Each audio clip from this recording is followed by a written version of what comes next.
ओम शांति 4 जून 2025 प्रातः मुरली शिव भगवानकर मधुर महावाक्य। शिव बाबा कहते मिठे बच्चे तुमे माने एबे श्रीमत आधार रे साइलेंस अर्थात शांतिर अति को जाउछ। तुमको बाबा ठारू शांतिर संपत्ति मिलुछि। सेही शांति मध्यरे सबु किछि अंतर्निहित। तुमे माने एबे श्रीमत आधार रे साइलेंस अर्थात शांतिर अति को जाउछ। तुमको बाबा ठारू शांतिर संपत्ति मिलुछि। सेही शांति मध्यरे सबु किछि अंतर्निहित। प्रश्न नुआ दुनियार स्थापनार मुख्य आधार कौन? नुआ दुनियार स्थापनार मुख्य आधार कौन? उत्तर पवित्रता। बाबा जेतेबेले ब्रह्माक शरीर रे आसी नुआ दुनियार स्थापना करिथांती सेतेबेले तुमे माने परस्पर मध्यरे भाई भौणी होई जाइथाओ। स्त्री पुरुषर भावना समाप्त होई जाइथाए। यही अंतिम जन्म रे पवित्र हेबा द्वारा पवित्र दुनियार मालिक होई जाओ।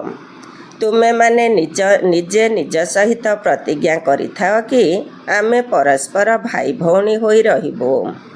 विकारर दृष्टि रखिबु नहीं। परस्पर को सावधान करी उन्नति को प्राप्त करिबो। गीत जाग सजनिया जाग। ओम शांति। मिठा मिठा आत्मिक संतान माने गीत सुनिले एवं बुद्धि रे स्वदर्शन चक्र घुरीगला। बाबा मध्य स्वदर्शन चक्रधारी अटंती। काहींकि ना सृष्टिर आदि मध्य अंत को जानिबा एहा हेउछि स्वदर्शन चक्रधारी हेबा। यही कथा बाबांक बिना आउ केही बुझाई पारिबे नहीं। तुम ब्राह्मण मानकर मूल आधार हैला साइलेंस। सबु मनुष्य माने मध्य कहिथांती शांतिर देवता हे शांतिदाता।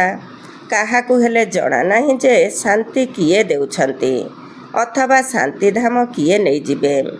ए कथा केवल तुमे संतान माने ही जानिछ। ब्राह्मण ही स्वदर्शन चक्रधारी हेउछंती।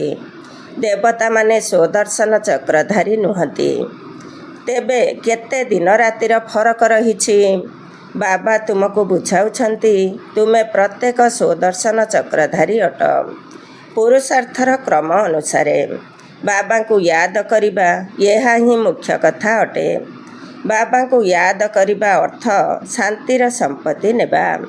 शांति रे सबु आसी जाउछि। तुमे दीर्घायु होई जाउछ। निरोगी काया मध्य हेउछि। बाबा को बिना आउ केही स्वदर्शन चक्रधारी कराई परिबे नहीं। आत्मा ही होई थाए। बाबा मध्य स्वदर्शन चक्रधारी अटंती। काहींकि ना तांको पाखरे सृष्टिर आदि मध्य अंतरज्ञान रहिछि।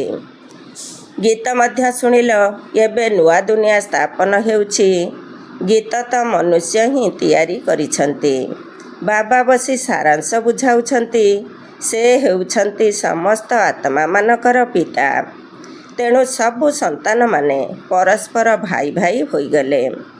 जेबे बाबा नुआ दुनिया रचना करुछंती तेबे प्रजापिता ब्रह्माक द्वारा तुमे भाई भौणी हेउछ। प्रत्येक ब्रह्मा कुमार कुमारी अटंती। यही कथा बुद्धि रे रहिबा द्वारा स्त्री पुरुषर अभिमान दूर होई जाइथाए। मनुष्य एकथा बुझुनाहांती जे आमे मध्य वास्तव रे भाई भाई अटु। पुणी बाबा रचना करिबा द्वारा आमे भाई भौणी होई जाउछु। विकारी दृष्टि परिवर्तन होई जाउछि। बाबा स्मृति देउछंती तुमे डाकी आसीछ हे पतित पावन।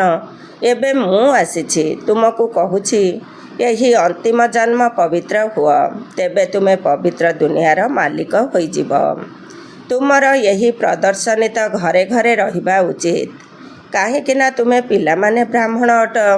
तुम घरे यही चित्र निश्चय रहिबा उचित। एहा उपरे बुझाइबा बहुत सहज। 84 चक्र तो बुद्धि रे रहिछि। अच्छा तुमको गोटे ब्राह्मणी बा टीचर देदेबा। से आसी सेवा करी फेरी जिबे। तुमे प्रदर्शनी लगाओ।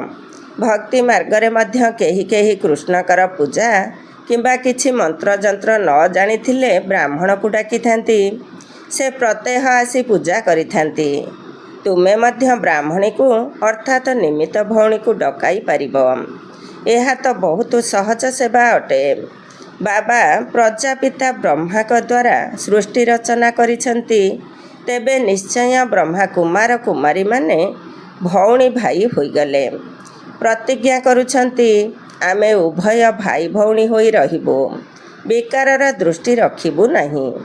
ପରସ୍ପରକୁ ସାବଧାନ କରି ଉନ୍ନତିକୁ ପ୍ରାପ୍ତ କରିବୁ। ମୁଖ୍ୟ ହେଉଛି ଯୋଗର ଯାତ୍ରା। ଲୋକମାନେ ବିଜ୍ଞାନର ବଳ ଦ୍ୱାରା କେତେ ଉପରକୁ ଯିବା ପାଇଁ ଚେଷ୍ଟା କରୁଛନ୍ତି, କିନ୍ତୁ ଉପରେ କୌଣସି ଦୁନିଆ ନାହିଁ। ଏହା ହେଉଛି ବିଜ୍ଞାନର ଅତିକୁ ଯିବା। ଏବେ ତୁମେ ଶ୍ରୀମତ ଅନୁସାରେ ସାଇଲେନ୍ସର ଅତିକୁ ଯାଉଛ। ଶ୍ରୀମତ ମାଧ୍ୟମରେ ତାଙ୍କର ହେଲା ବିଜ୍ଞାନ ବଳ, ତୁମର ହେଲା ସାଇଲେନ୍ସ ବା ଶାନ୍ତିର ବଳ। ପିଲାମାନେ ଜାଣିଛନ୍ତି, ଆତ୍ମା ତ ସ୍ୱୟଂ ଶାନ୍ତ ସ୍ୱରୂପ ଅଟେ। ଏହି ଶରୀର ଦ୍ୱାରା କେବଳ ଅଭିନୟ କରିବାକୁ ପଡ଼ିଥାଏ। କର୍ମ ବିନା ତ କେହି ରହିପାରିବେ ନାହିଁ। ବାବା କହୁଛନ୍ତି, ନିଜକୁ ଶରୀରରୁ ଅଲଗା ଆତ୍ମା ଭାବି ବାବାଙ୍କୁ ମନେ ପକାଅ, ତେବେ ତୁମର ବିକର୍ମ ବିନାଶ ହେବ। ଏହା ବହୁତ ସହଜ ଅଟେ। ସବୁଠାରୁ ମୋର ଭକ୍ତ ଅଧିକ, ଅର୍ଥାତ୍ ଶିବଙ୍କର ପୂଜାରୀ ଅଟନ୍ତି। ତାଙ୍କୁ ବୁଝାଅ, ସର୍ବୋଚ୍ଚ ପୂଜା ଶିବଙ୍କର ହେଉଛି, କାହିଁକିନା ସେ ହିଁ ସମସ୍ତଙ୍କର ସଦ୍ଗତି ଦାତା ଅଟନ୍ତି। ଏବେ ତୁମେ ପିଲାମାନେ ଜାଣୁଛ, ବାବା ଆସିଛନ୍ତି ସମସ୍ତଙ୍କୁ ସାଥିରେ ନେଇଯିବା ପାଇଁ। ନିଜ ସମୟରେ ଆମେ ମଧ୍ୟ ଡ୍ରାମା ଅନୁସାରେ କର୍ମାତୀତ ଅବସ୍ଥାକୁ ପ୍ରାପ୍ତ କରିବୁ, ପୁଣି ବିନାଶ ହୋଇଯିବ। ବହୁତ ପୁରୁଷାର୍ଥ କରିବାକୁ ହେବ, ଯାହାଦ୍ୱାରା ଆମେ ଆତ୍ମାମାନେ ଶତପ୍ରଧାନ ହୋଇଯିବୁ। ବାବାଙ୍କର ଶ୍ରୀମତରେ ଚାଲିବାକୁ ହେବ। ସେମାନେ ଶ୍ରୀମତ ଭଗବତ ଗୀତା କହୁଛନ୍ତି। କେତେ ବଡ଼ ମହିମା କରୁଛନ୍ତି। ଦେବତାମାନଙ୍କର ମଧ୍ୟ ମହିମା ଗାନ କରୁଛନ୍ତି। ସର୍ବଗୁଣ ସମ୍ପନ୍ନ, ସମ୍ପୂର୍ଣ୍ଣ ନିର୍ବିକାରୀ ବାବା ହିଁ ଆସି ସମ୍ପୂର୍ଣ୍ଣ ପାବନ କରାଉଛନ୍ତି। ଯେବେ ସମ୍ପୂର୍ଣ୍ଣ ପତିତ ଦୁନିଆ ହେଉଛି, ତେବେ ଯାଇ ବାବା ଆସି ସମ୍ପୂର୍ଣ୍ଣ ପାବନ ଦୁନିଆ କରାଉଛନ୍ତି। ସମସ୍ତେ କହୁଛନ୍ତି, ଆମେ ଭଗବାନଙ୍କର ସନ୍ତାନ, ତେବେ ନିଶ୍ଚୟ ସ୍ୱର୍ଗର ସମ୍ପତ୍ତି ମିଳିବା ଉଚିତ। ପ୍ରଜାପିତା ବ୍ରହ୍ମାଙ୍କ ଦ୍ୱାରା ଏବେ ଆମେ ଭାଇ ଭଉଣୀ ହେଉଛୁ। କଳ୍ପ ପୂର୍ବରୁ ମଧ୍ୟ ବାବା ଆସିଥିଲେ, ଶିବ ଜୟନ୍ତୀ ପାଳନ କରୁଛନ୍ତି। ନିଶ୍ଚୟ ପ୍ରଜାପିତା ବ୍ରହ୍ମାଙ୍କର ସନ୍ତାନ ହୋଇଥିବେ। ବାବାଙ୍କ ପାଖରେ ପ୍ରତିଜ୍ଞା କରୁଛନ୍ତି, ବାବା ଆମେ ପରସ୍ପର ସାଥୀ ହୋଇ ପବିତ୍ର ରହୁଛୁ। ଆପଣଙ୍କ ନିର୍ଦ୍ଦେଶରେ ପରିଚାଳିତ ହେଉଛୁ। କୌଣସି ବଡ଼ କଥା ନୁହେଁ। ବର୍ତ୍ତମାନ ଏହା ଅନ୍ତିମ ଜନ୍ମ ଅଟେ। ଏହି ମୃତ୍ୟୁଲୋକ ବିନାଶ ହୋଇଯିବ। ଏବେ ତୁମେ ବୁଦ୍ଧିମାନ ହେଉଛ। କେହି ନିଜକୁ ଭଗବାନ କହିଲେ ତୁମେ କହିବ, ଭଗବାନ ତ ସମସ୍ତଙ୍କର ସଦ୍ଗତି ଦାତା ଅଟନ୍ତି। ଇଏ ପୁଣି ନିଜକୁ କିପରି ଭଗବାନ ବୋଲାଇ ପାରିବେ? କିନ୍ତୁ ବୁଝୁଛନ୍ତି ଯେ ଏହା ଡ୍ରାମାର ଖେଳ ଅଟେ।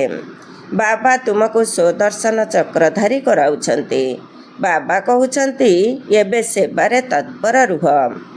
ଘରେ ଘରେ ପ୍ରଦର୍ଶନୀ ଲଗାଅ। ଏହାଠାରୁ ମହାନ ପୁଣ୍ୟ କର୍ମ ଆଉ କିଛି ନାହିଁ। କାହାକୁ ବାବାଙ୍କର ପରିଚୟ ଦେବା, ଏହାଠାରୁ ବଳିଦାନ ଆଉ କିଛି ନାହିଁ। ବାବା କହୁଛନ୍ତି, କେବଳ ମୋତେ ମନେ ପକାଇଲେ ପାପ ନାଶ ହେବ। ବାବାଙ୍କୁ ଏଥିପାଇଁ ଡାକୁଛନ୍ତି, ହେ ପତିତ ପାବନ ମୁକ୍ତିଦାତା ପଥ ପ୍ରଦର୍ଶକ ଆସ। ତୁମର ନାମ ମଧ୍ୟ ପାଣ୍ଡବ ଗାୟନ ରହିଛି। ବାବା ମଧ୍ୟ ପଣ୍ଡା ଅଟନ୍ତି। ସମସ୍ତ ଆତ୍ମାକୁ ନେଇଯିବେ। ସେମାନେ ହେଲେ ଶାରୀରିକ ପଣ୍ଡାବାଲି, ଇଏ ହେଲେ ଆତ୍ମିକ ପଣ୍ଡା। ତାହା ହେଲା ଶରୀର ସହ ଯାତ୍ରା, ଏହା ହେଲା ଆତ୍ମାର ଯାତ୍ରା। ସତ୍ୟଯୁଗରେ ଭକ୍ତିମାର୍ଗ ଭଳି ଶରୀର ସହ ତୀର୍ଥଯାତ୍ରା ହେବ ନାହିଁ। ସେଠାରେ ତୁମେ ପୂଜ୍ୟ ହେଉଛ। ଏବେ ବାବା ତୁମକୁ କେତେ ବୁଦ୍ଧିମାନ କରାଉଛନ୍ତି। ତେଣୁ ବାବାଙ୍କ ମତରେ ଚାଲିବା ଦରକାର ନା? କୌଣସି ବି ସନ୍ଦେହ ଥିଲେ ପଚାରିବା ଉଚିତ। ଏବେ ବାବା କହୁଛନ୍ତି, ମଧୁର ସନ୍ତାନମାନେ ଦେହୀ ଅଭିମାନୀ ହୁଅ। ନିଜକୁ ଆତ୍ମା ଭାବି ବାବାଙ୍କୁ ମନେ ପକାଅ। ତୁମେ ମୋର ଗେହ୍ଲା ସନ୍ତାନ ଅଟନା। ଅଧା କଳ୍ପର ତୁମେ ହେଉଛ ପ୍ରେମିକା। ଏକେ ବାବାଙ୍କର ଢେର ନାମ ରଖିଦେଇଛନ୍ତି। କେତେ ନାମ, କେତେ ମନ୍ଦିର ତିଆରି କରୁଛନ୍ତି। ମୁଁ ତ ଜଣେ ଅଟେ ନା। ମୋର ନାମ ହେଉଛି ଶିବ। ମୁଁ 5000 ବର୍ଷ ପୂର୍ବରୁ ଭାରତକୁ ହିଁ ଆସିଥିଲି। ପିଲାମାନଙ୍କୁ ପୋଷ୍ୟ କରିଥିଲି। ଏବେ ମଧ୍ୟ ପୋଷ୍ୟ କରୁଛି। ବ୍ରହ୍ମାଙ୍କ ସନ୍ତାନ ହୋଇଥିବା କାରଣରୁ ତୁମେ ନାତି ନାତୁଣୀ ହୋଇଗଲ। ଏଠାରେ ଆତ୍ମାକୁ ହିଁ ସମ୍ପତ୍ତି ମିଳୁଛି। ସେଥିରେ ଭାଇ ଭଉଣୀର ପ୍ରଶ୍ନ ଉଠୁନାହିଁ। ଆତ୍ମା ହିଁ ପାଠ ପଢ଼ୁଛି, ସମ୍ପତ୍ତି ନେଉଛି। ସମସ୍ତଙ୍କର ହକ ରହିଛି। ତୁମେ ଏହି ପୁରୁଣା ଦୁନିଆରେ ଯାହା କିଛି ଦେଖୁଛ, ଏସବୁ ବିନାଶ ହୋଇଯିବ। ମହାଭାରତ ଲଢ଼େଇ ମଧ୍ୟ ହେବ। ବେହଦର ବାବା ବେହଦର ସମ୍ପତ୍ତି ଦେଉଛନ୍ତି। ବେହଦର ଜ୍ଞାନ ଶୁଣାଉଛନ୍ତି। ତେଣୁ ତ୍ୟାଗ ମଧ୍ୟ ବେହଦର ଆବଶ୍ୟକ। ତୁମେ ଜାଣିଛ, କଳ୍ପ ପୂର୍ବରୁ ମଧ୍ୟ ବାବା ରାଜଯୋଗ ଶିଖାଇଥିଲେ। ରାଜସ୍ୱ ଅଶ୍ୱମେଧ ଯଜ୍ଞ ରଚନା କରିଥିଲେ। ପୁଣି ରାଜତ୍ୱ ପାଇଁ ସତ୍ୟଯୁଗୀ ନୂଆ ଦୁନିଆର ନିଶ୍ଚୟ ଆବଶ୍ୟକ।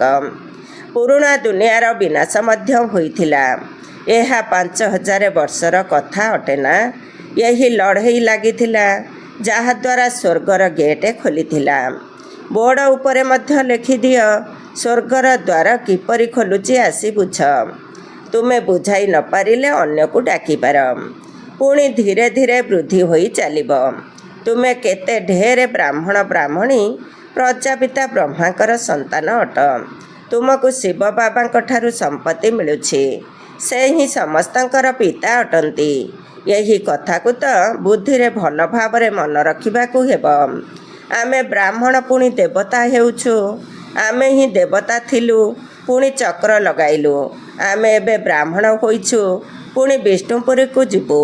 ଜ୍ଞାନ ହେଉଛି ବହୁତ ସହଜ, କିନ୍ତୁ କୋଟିକରେ କେହି ଜଣେ ବୁଝୁଛନ୍ତି। ପ୍ରଦର୍ଶନୀକୁ କେତେ ଢେର ଆସୁଛନ୍ତି। କେହି ମୁସ୍କିଲରେ ବୁଝୁଛନ୍ତି, କେହି ତ କେବଳ ମହିମା ହିଁ କରୁଛନ୍ତି। ବହୁତ ଭଲ, ଆମେ ଆସିବୁ। ବିରଳ କେହି 7 ଦିନର କୋର୍ସ କରୁଛନ୍ତି। 7 ଦିନର କଥା ମଧ୍ୟ କ'ଣ? ଗୀତା ପାଠ ମଧ୍ୟ 7 ଦିନ ରଖୁଛନ୍ତି। 7 ଦିନ ତୁମକୁ ମଧ୍ୟ ଭଟିରେ ରହିବାକୁ ପଡ଼ିବ। ନିଜକୁ ଆତ୍ମା ଭାବି ବାବାଙ୍କୁ ମନେ ପକାଇବା ଦ୍ୱାରା ସାରା ଆବର୍ଜନା ବାହାରିଯିବ। ଅଧା କଳ୍ପର ଦେହ ଅଭିମାନର ବେମାରୀ ରହିଛି। ତାକୁ ବାହାର କରିବାକୁ ହେବ। ଦେହୀ ଅଭିମାନୀ ହେବାକୁ ପଡ଼ିବ। 7 ଦିନର କୋର୍ସ କୌଣସି ବଡ଼ କଥା ନୁହେଁ। କାହାକୁ 1 ସେକେଣ୍ଡରେ ମଧ୍ୟ ହୃଦୟକୁ ଛୁଇଁଯିବ। ଡେରିରେ ଆସିଲେ ମଧ୍ୟ ଆଗକୁ ଯାଇପାରିବେ। କହିବେ, ଆମେ ରେସ୍ ବା ପ୍ରତିଯୋଗିତା କରି ବାବାଙ୍କ ଠାରୁ ସମ୍ପତ୍ତି ନେଇଯିବୁ। କେତେକ ସନ୍ତାନ ତ ପୁରୁଣାଙ୍କ ଠାରୁ ମଧ୍ୟ ଆଗକୁ ଚାଲି ଯାଉଛନ୍ତି। କାହିଁକି ନା ଭଲ ଭଲ ଜ୍ଞାନର ପଏଣ୍ଟ ପ୍ରସ୍ତୁତ ହୋଇ ମିଳୁଛି। ପ୍ରଦର୍ଶନୀ ଆଦି ବୁଝାଇବାରେ କେତେ ସହଜ ହେଉଛି। ନିଜେ ନ ବୁଝାଇ ପାରିଲେ ଭଉଣୀକୁ ଡାକ। ପ୍ରତ୍ୟହ ଆସି ଜ୍ଞାନ ଶୁଣାଇ ଯାଆନ୍ତୁ। 5000 ବର୍ଷ ପୂର୍ବରୁ ଏହି ଲକ୍ଷ୍ମୀ ନାରାୟଣଙ୍କର ରାଜ୍ୟ ଥିଲା, ଯାହାକି 1250 ବର୍ଷ ଚାଲିଲା। କେତେ ଛୋଟ କାହାଣୀ ଅଟେ। ଆମେ ହିଁ ଦେବତା ଥିଲୁ, ପୁଣି ଆମେ ହିଁ କ୍ଷତ୍ରିୟ ବୈଶ୍ୟ ଶୂଦ୍ର ହେଲୁ। ଆମେ ଆତ୍ମା ପୁଣି ବ୍ରାହ୍ମଣ ହେଲୁ। ହମ୍ ସ୍ୱର ଅର୍ଥ ବାବା କେତେ ଯୁକ୍ତିଯୁକ୍ତ ଭାବେ ବୁଝାଉଛନ୍ତି। ବିଷ୍ଣୁଙ୍କର ବିରାଟ ରୂପରେ ବ୍ରାହ୍ମଣକୁ ଏବଂ ଶିବ ବାବାଙ୍କୁ ରଖିନାହାନ୍ତି। ଅର୍ଥ କିଛି ହେଲେ ବୁଝିନାହାନ୍ତି। ଏବେ ତୁମକୁ ବାବାଙ୍କୁ ମନେ ପକାଇବାର ମେହନତ କରିବାକୁ ହେବ। ଆଉ କୌଣସିଥିରେ ସନ୍ଦେହ କରିବା ଅନୁଚିତ। ବିକ୍ରମାଜିତ ହୋଇ ଉଚ୍ଚପଦ ପାଇବାକୁ ହେଲେ ଏହି ଚିନ୍ତନକୁ ବନ୍ଦ କରିବାକୁ ହେବ ଯେ ଏହା କାହିଁକି ହେଉଛି, ଇଏ କିପରି କାହିଁକି କରୁଛି। ଏହିସବୁ କଥାକୁ ଛାଡ଼ି ଗୋଟିଏ ଚିନ୍ତନ ରହୁ ଯେ ମୋତେ ତମଃ ପ୍ରଧାନରୁ ସତ ପ୍ରଧାନ ହେବାକୁ ପଡ଼ିବ। ଯେତେ ବାବାଙ୍କୁ ମନେ ପକାଇବା ସେତେ ବିକ୍ରମାଜିତ ହୋଇ ଉଚ୍ଚପଦ ପାଇବା। ବାକି ଫାଲତୁ କଥା ଶୁଣି ନିଜର ମୁଣ୍ଡ ଖରାପ କରିବା ଅନୁଚିତ। ସବୁ କଥାରୁ ଗୋଟିଏ କଥା ହେଲା ମୁଖ୍ୟ, ବାବାଙ୍କୁ କେବେ ଭୁଲ ନାହିଁ। କାହା ସହିତ ଫାଲତୁରେ ସମୟ ନଷ୍ଟ କର ନାହିଁ। ତୁମର ସମୟ ବହୁତ ମୂଲ୍ୟବାନ ଅଟେ। ତୋଫାନକୁ ଡର ନାହିଁ। ବହୁତ କଷ୍ଟ ଆସିବ, କ୍ଷତି ମଧ୍ୟ ହେବ, କିନ୍ତୁ ବାବାଙ୍କୁ କେବେ ହେଲେ ଭୁଲିଯିବା ଅନୁଚିତ। ୟାଦ ଦ୍ୱାରା ହିଁ ପବିତ୍ର ହେବ। ପୁରୁଷାର୍ଥ କରି ଉଚ୍ଚପଦ ପାଇବାକୁ ପଡ଼ିବ। ଏହି ବୁଢ଼ା ବାବା ଏତେ ଉଚ୍ଚପଦ ପାଉଛନ୍ତି, ଆମେ କାହିଁକି ନ ହେବୁ? ଏହା ମଧ୍ୟ ପାଠପଢ଼ା ଅଟେ ନା? ତୁମକୁ ଏଥିପାଇଁ କୌଣସି ପୁସ୍ତକ ଇତ୍ୟାଦି ପଢ଼ିବାର ଆବଶ୍ୟକତା ନାହିଁ। ବୁଦ୍ଧିରେ ସମ୍ପୂର୍ଣ୍ଣ କାହାଣୀ ରହିଛି। କେତେ ଛୋଟ କାହାଣୀ ଅଟେ! 1 ସେକେଣ୍ଡର କଥା। ଜୀବନ ମୁକ୍ତି 1 ସେକେଣ୍ଡରେ ମିଳୁଛି। ମୂଳ କଥା ହେଉଛି ବାବାଙ୍କୁ ମନେ ପକାଅ। ବାବା ଯିଏକି ତୁମକୁ ବିଶ୍ୱର ମାଲିକ କରାଉଛନ୍ତି, ତାଙ୍କୁ ତୁମେ ଭୁଲି ଯାଉଛ। କହୁଛନ୍ତି ସମସ୍ତେ କ'ଣ ରାଜା ହେବେ? ଆରେ ତୁମେ ସମସ୍ତଙ୍କ ଚିନ୍ତା କାହିଁକି କରୁଛ? ସ୍କୁଲରେ ଏପରି କ'ଣ କେହି ଭାବନ୍ତି କି ସମସ୍ତେ କ'ଣ ବୃତ୍ତି ପାଇବେ କି? ପାଠ ପଢ଼ାରେ ଲାଗି ପଡ଼ନ୍ତି ନା? ପ୍ରତ୍ୟେକଙ୍କର ପୁରୁଷାର୍ଥରୁ ବୁଝାଯାଏ ଯେ ଇଏ କି ପଦ ପାଇବେ। ଆଚ୍ଛା, ମିଠା ମିଠା ଶିଖିଲଧେ ସନ୍ତାନମାନଙ୍କ ପ୍ରତି ମାତା ପିତା ବାପ ଦାଦାଙ୍କର ମଧୁର ସ୍ନେହ ସମ୍ପନ୍ନ ଶୁଭେଚ୍ଛା ଏବଂ ସୁପ୍ରଭାତ। ଆତ୍ମିକ ପିତାଙ୍କର ଆତ୍ମିକ ସନ୍ତାନମାନଙ୍କୁ ନମସ୍ତେ। ଆମ ଆତ୍ମିକ ସନ୍ତାନମାନଙ୍କର ଆତ୍ମିକ ମାତା ପିତା ବାପ ଦାଦାଙ୍କୁ ନମସ୍ତେ ନମସ୍ତେ ଏବଂ ସୁପ୍ରଭାତ। ଓମ୍ ଶାନ୍ତି। ଧାରଣା ପାଇଁ ମୁଖ୍ୟ ସାର 1 ନମ୍ବର। ବର୍ତ୍ତମାନ ସମୟ ବହୁତ ମୂଲ୍ୟବାନ ଅଟେ। ଏହାକୁ ଫାଲତୁ କଥାରେ ନଷ୍ଟ କରିବାର ନାହିଁ। ଯେତେ ବି ତୋଫାନ ଆସୁ, କ୍ଷୟକ୍ଷତି ହେଉ, କିନ୍ତୁ ବାବାଙ୍କ ସ୍ମୃତିରେ ରହିବାକୁ ହେବ। 2 ନମ୍ବର। ତମଃ ପ୍ରଧାନରୁ ସତ ପ୍ରଧାନ ହେବାର ହିଁ ଚିନ୍ତନ କରିବାକୁ ହେବ। ଅନ୍ୟ କୌଣସି ଚିନ୍ତନ ନ ଚାଲୁ। ହମ୍ ସୋ ହମର ଛୋଟିଆ କାହାଣୀକୁ ବହୁତ ଭଲ ଭାବରେ ବୁଝି ଅନ୍ୟକୁ ବୁଝାଇବାକୁ ହେବ। ଆଜିର ବରଦାନ। ମଗନ ଅବସ୍ଥାର ଅନୁଭବ ଦ୍ୱାରା ମାୟାକୁ ନିଜର ଭକ୍ତ କରୁଥିବା ମାୟାଜିତି ହୁଅ। ମଗନ ଅବସ୍ଥାର ଅନୁଭବ ଦ୍ୱାରା ମାୟାକୁ ନିଜର ଭକ୍ତ କରୁଥିବା ମାୟାଜିତି ହୁଅ। ଡିଟେଲ୍ସ। ମଗନ ଅବସ୍ଥାର ଅନୁଭବ କରିବା ପାଇଁ ହେଲେ ନିଜର ଅନେକ ଗୁଡ଼ିଏ ସୋମାନଙ୍କୁ ବା ସ୍ୱରୂପକୁ, ଅନେକ ପ୍ରକାରର ଗୁଣର ଶୃଙ୍ଗାରକୁ, ଅନେକ ପ୍ରକାରର ଖୁସିର, ଆତ୍ମିକ ନିଶାର, ରଚୟିତା ଏବଂ ରଚନାର ଜ୍ଞାନର ବିସ୍ତାର ପଏଣ୍ଟଗୁଡ଼ିକୁ, ପ୍ରାପ୍ତିର ପଏଣ୍ଟଗୁଡ଼ିକୁ ସ୍ମୃତିରେ ରଖିବାକୁ ହେବ। ଏହା ମଧ୍ୟରୁ ଯାହା ତୁମକୁ ପସନ୍ଦ ଅଟେ ତା ଉପରେ ମନନ କର। ତେବେ ମଗନ ଅବସ୍ଥାର ସହଜରେ ଅନୁଭବ ହେବ। ଆଉ କେବେ ବି ପରବଶ ହେବ ନାହିଁ। ମାୟା ତୁମକୁ ସଦାକାଳ ପାଇଁ ନମସ୍କାର କରିବ। ସଙ୍ଗମ ଯୁଗର ପ୍ରଥମ ଭକ୍ତ ମାୟା ହୋଇଯିବ। କିନ୍ତୁ ତୁମେ ଯଦି ମାୟାଜିତି ମାଷ୍ଟର ଭଗବାନ ହୋଇଯିବ, ତେବେ ଯାଇ ମାୟା ତୁମର ଭକ୍ତ ହେବ। ଆଜିର ସ୍ଲୋଗାନ। ଯଦି ତୁମର ଉଚ୍ଚାରଣ ଅର୍ଥାତ ବାଣୀ ଏବଂ ଆଚରଣ ଅର୍ଥାତ କାର୍ଯ୍ୟକଳାପ ବ୍ରହ୍ମା ବାବାଙ୍କ ସମାନ ହେବ, ତେବେ କୁହାଯିବ ସଚ୍ଚା ବ୍ରାହ୍ମଣ। ଯଦି ତୁମର ଉଚ୍ଚାରଣ ଅର୍ଥାତ ବାଣୀ ଏବଂ ଆଚରଣ ଅର୍ଥାତ କାର୍ଯ୍ୟକଳାପ ବ୍ରହ୍ମା ବାବାଙ୍କ ସମାନ ହେବ, ତେବେ କୁହାଯିବ ସଚ୍ଚା ବ୍ରାହ୍ମଣ। ଓମ୍ ଶାନ୍ତି। ଆଜିର ଅବ୍ୟକ୍ତ ଇସାରା। ଆତ୍ମିକ ସ୍ଥିତିରେ ରହିବାର ଅଭ୍ୟାସ କର ଏବଂ ଅନ୍ତର୍ମୁଖୀ ହୁଅ। ଆତ୍ମିକ ସ୍ଥିତିରେ ରହିବାର ଅଭ୍ୟାସ କର ଏବଂ ଅନ୍ତର୍ମୁଖୀ ହୁଅ। ନିରନ୍ତର ବାବାଙ୍କର ସ୍ମୃତିରେ ରହିବାର ସହଜ ସାଧନ ହେଲା ପ୍ରବୃତ୍ତି ଅର୍ଥାତ ଘର ଗୃହସ୍ଥ ଭିତରେ ରହି ପରବୃତ୍ତିରେ ରହିବା। ପରବୃତ୍ତି ଅର୍ଥାତ ଆତ୍ମିକ ରୂପ। ଏହିଭଳି ଆତ୍ମିକ ରୂପରେ ରହୁଥିବା ଆତ୍ମା ସର୍ବଦା ସମସ୍ତଙ୍କଠାରୁ ନିଆରା ଏବଂ ବାବାଙ୍କର ପ୍ରିୟ ହୋଇଥିବ। ସେ ଯାହା ବି କରିବ ତାକୁ ଏଭଳି ଅନୁଭବ ହେବ ଯେପରି କୌଣସି କାମ କରୁନାହିଁ, ଖେଳ ଖେଳୁଛି। ତାଙ୍କର ଆତ୍ମିକ ଦୃଷ୍ଟିର ନୟନ, ଆତ୍ମିକ ଚେହେରା ବା ମୂର୍ତ୍ତି ଏଭଳି ଦିବ୍ୟ ଦର୍ପଣ ହୋଇଯିବ, ଯେଉଁ ଦର୍ପଣ ଦ୍ୱାରା ପ୍ରତ୍ୟେକ ଆତ୍ମା ବିନା ମେହନତରେ ଆତ୍ମିକ ସ୍ୱରୂପ ହିଁ ଦେଖିବେ। ଓମ୍ ଶାନ୍ତି।